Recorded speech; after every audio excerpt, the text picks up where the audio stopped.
Hey everyone, Michael O'Brien here. Now imagine that you have been doing magic for long enough that you're like, golly gee, gosh darn it, I want to go out into the world and start sharing my craft with others, but I also want to start making a living off of this, whether this be as a part-time, kind of like little side hustle thing, or maybe you're even considering becoming a full-time professional magician. There's probably one question that's burning inside of your brain, especially if this is your first time going out and doing this, and that is, how much do I charge?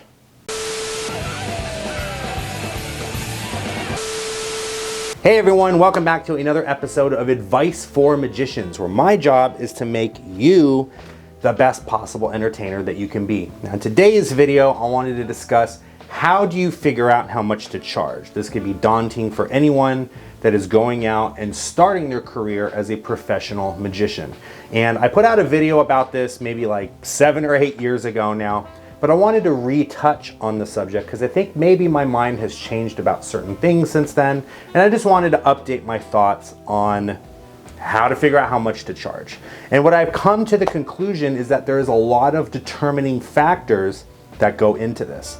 And the first thing is, what kind of product do you have to offer, right? When I say product, I don't necessarily mean you're coming with like physical things to like sell to people. Your product could be as simple as walk around magic, or maybe you're a balloon artist and you twist balloons.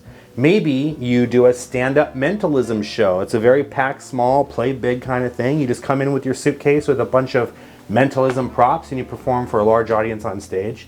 Or maybe you perform giant illusions, big boxes and escapes and contraptions that you need to rent a U-Haul trailer to be able to bring with you to the event. Do you need to hire a helping hand? Do you have a crew that comes with you that helps set up all this stuff?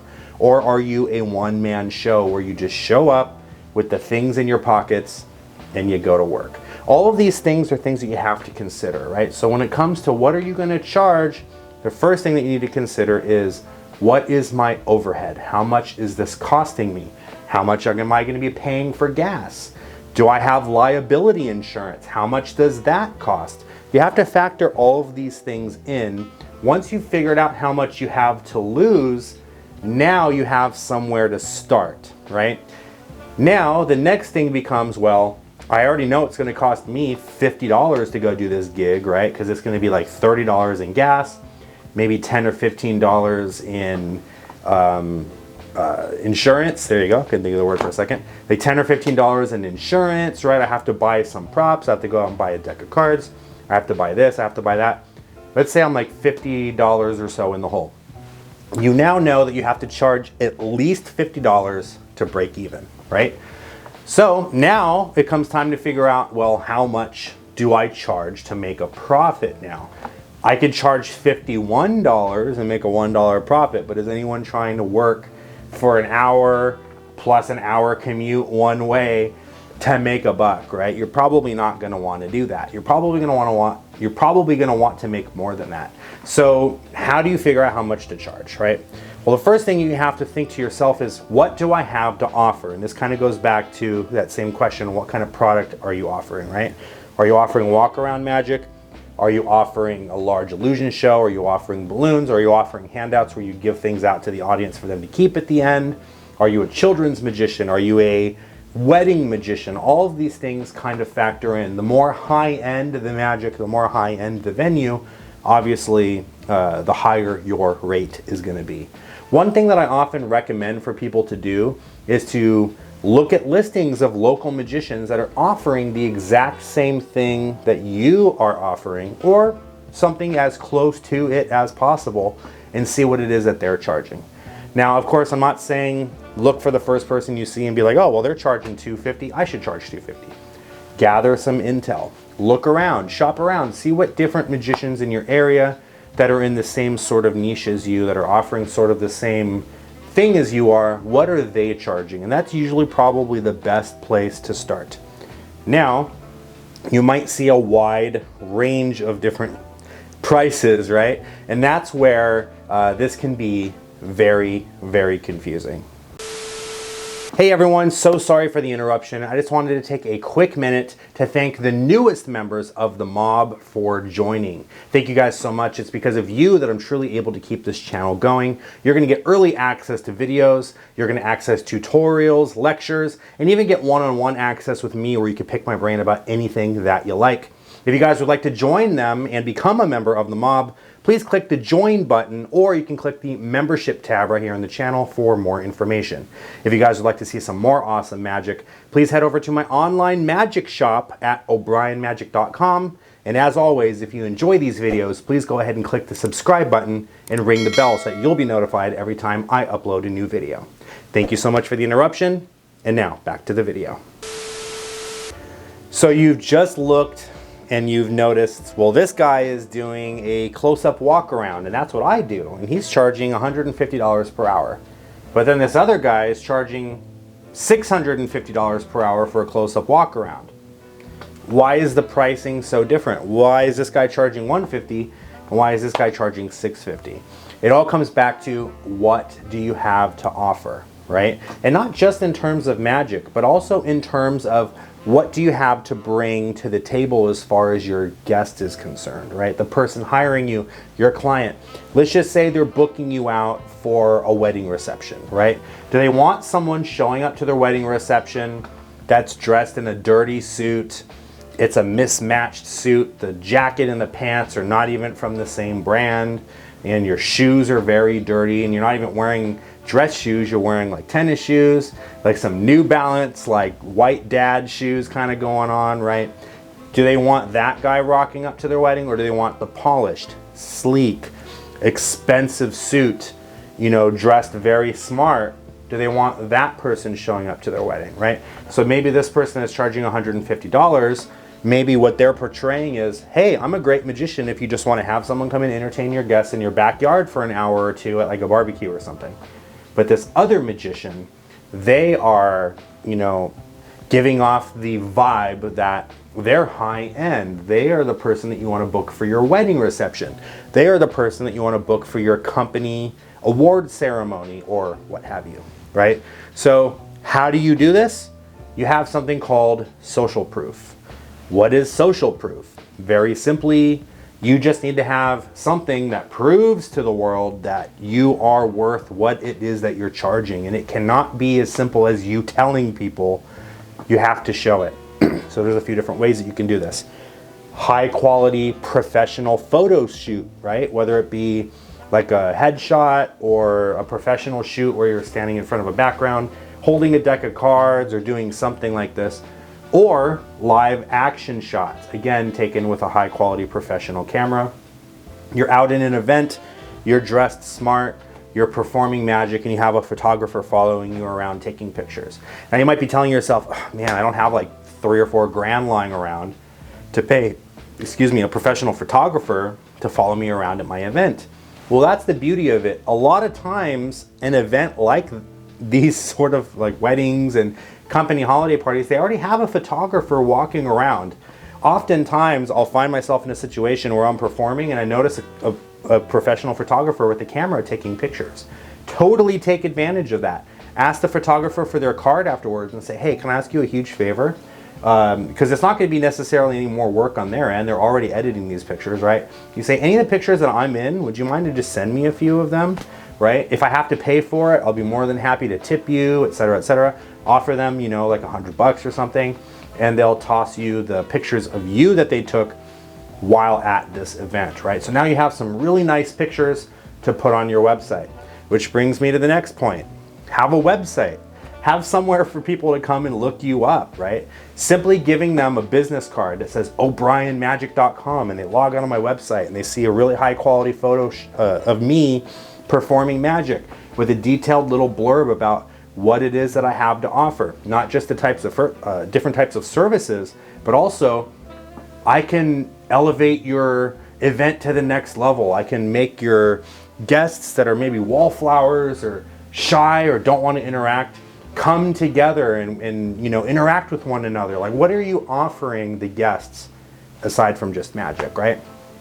So having professional headshots, live action photos, video of your performance. That's a really big one. Oftentimes, someone will ring me up and they'll say, hey, we absolutely love everything about you. We just wanted to know, do you have any videos of your performance, right? And again, this video should be a video that's professionally shot if possible. At this point, in this day and age, a professional quality video can be shot on one of these, right? One of these. Something you probably already have in your pocket can take a 4K video, right? Just have the lighting be good. You can go on eBay or Amazon and you can find like a $20 wireless microphone that you could stick right on your lapel so that you're mic'd up and you sound really good and you're performing for people, you're doing magic, and you just have someone holding the camera and just recording what it is that you're doing. It's so easy to do this these days and to get video footage of yourself performing. So keep that in mind as well. Maybe you're already at a live event. Simply hand your phone to someone and say, hey, can you do me a huge favor? Can you just get like a 30-second clip of me performing? Have them hold the camera and have them film for you, right? A great way to get footage for your social media, for your website, or if a client asks, hey, can I see some video of you? Maybe you have a little portfolio that you can send them, sort of like a highlight reel, showcasing exactly what it is that you're doing. Maybe they're trying to book you for a wedding, so you have a bunch of videos of you performing wedding magic. Maybe they're booking you as a mentalist. Have a few videos of you on stage doing mentalism, right? Maybe they're booking a balloon artist. Have videos of you twisting balloons and giving them off to the kids, right? Having this social proof is going to go a long way in proving in the client's mind that you really are what you say you are.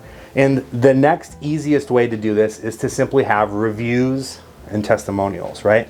Asking a client at the end, hey, can you do me a huge favor? Can you leave me a review here? It would really mean a lot. It would help me out to book more work in the future. And if you went above and beyond for them, getting reviews is super simple, right? You can even get a video testimonial from someone. Hey, just say into the camera what you thought of the event, what you thought of me being here, maybe like a little 15-20 second video clip of how much you enjoyed my services, right? And if it's someone that you can tell is not camera shy and they're very bubbly and outgoing, having that video clip is going to help you out a ton, especially when, again, someone wants to book you for an event. They're going to see all these testimonials, not just written ones, but video testimonials from clients. It really does go a long way of justifying you and your price. Now, I'm spieling all of this to you and you're like, but Michael, so much of your advice is getting these things while you're already going out and booking work, but you don't understand, Michael. I'm trying to book work. How am I supposed to do this? Isn't it sort of like circular reasoning? Like, oh, if you want to book work, you got to just, you know, get social proof from the work that you're already booking. Yes and no. What you can do is you can start charging what you're comfortable with and then work your way up from there. So for example, we already talked about expenses. How much for you to break even? Let's just say it's 50 bucks. It's going to cost you 50 bucks to break even. Maybe you want to make $100 for the couple of hours that you're going to be there. So simply charge $150 for the 2 hours that you're going to be there. Or maybe you're thinking, oh man, it's like a 2-hour drive one way, and you know, an 8-hour shift for me at like a 9 to 5, $20 an hour job is like $180 or whatever, and that's how much I'd be making if I just worked at McDonald's for 8 hours, but I'm making less money doing this. Well, then charge what you would normally make in profit working a 9 to 5, $20 an hour job, right? Calculate that in your head and just think, well, it cost me $50. Maybe I got to charge $250 for the 2 hours that I'm there to be able to make that money back, that $200 in profit that I'm after, right? So all of these things you could factor into your mind. Then while you're doing these gigs, maybe you're not making as much as you would like, but again, you're just starting out, right? Eventually you're going to increase your rates little by little, $50 here, $100 there, right? Maybe you're thinking, oh, I was charging $250 for the 2 hours. Maybe I'm going to start charging $250 per hour now. So if they book me for 2 hours, that's $500 I'm making instead of $250. And you bump it up and you bump it up and you bump it up, right? And you'll get to a point where clients are not really booking you as much. You're not closing as many deals. People are telling you more often than not, oh, your prices are too high. You know, now you can kind of ease back a little bit, reassess the situation, and tell yourself, all right, I'm at a point now where the clients are starting to push back on my price, which means one of two things. A, I've hit my glass ceiling and this is the most I can charge to book. Or B, I have to offer more to be able to justify how much it is that I want to charge, right? So for example, maybe I need more testimonials. Maybe I need more high-end performances. Maybe I need a booking agent to help me to find work that's not, you know, a bunch of backyard barbecues, but maybe I need to book more of these company holiday events. Maybe I need to book more of these weddings, more of these high-end venues, right? So the basic, too long, didn't read. I was tuning Michael out the whole time and looking around at the fly that was flying through my room. If that's you, and you're just gonna catch this one little part, this is the part that I want you to know. Number one, figure out how much it's gonna cost you to get to the gig, and that is the absolute minimum that you need to charge so that you can break even. Number two, calculate how much you would like to make. Maybe if you were working a day job and you wanna replace that income with magic, how much do you need to charge to make at least that amount? And then on top of that, cover your expenses, right? So again, if you wanna make $200 for the day, and it costs you $50 to get to the event and all of that, you know, I gotta charge $250, right? Then the next thing that I want you to do is look around at other people around you and see what they are charging and see what it is that they're doing. Maybe they're doing something that you didn't realize, and that's getting them more clients. Maybe they're using buzzwords. Maybe their website's very flashy. Maybe they have videos. Maybe their testimonials are amazing. See what it is that they're doing, and I'm not saying copy it exactly, but you can take little bits and pieces here and there and maybe give it a try on your side. A lot of testing here, a lot of A/B testing, right? You try this and you try that. Whichever one works more, you put more focus into that, right? And then you're gonna raise your rate till you get to that glass ceiling.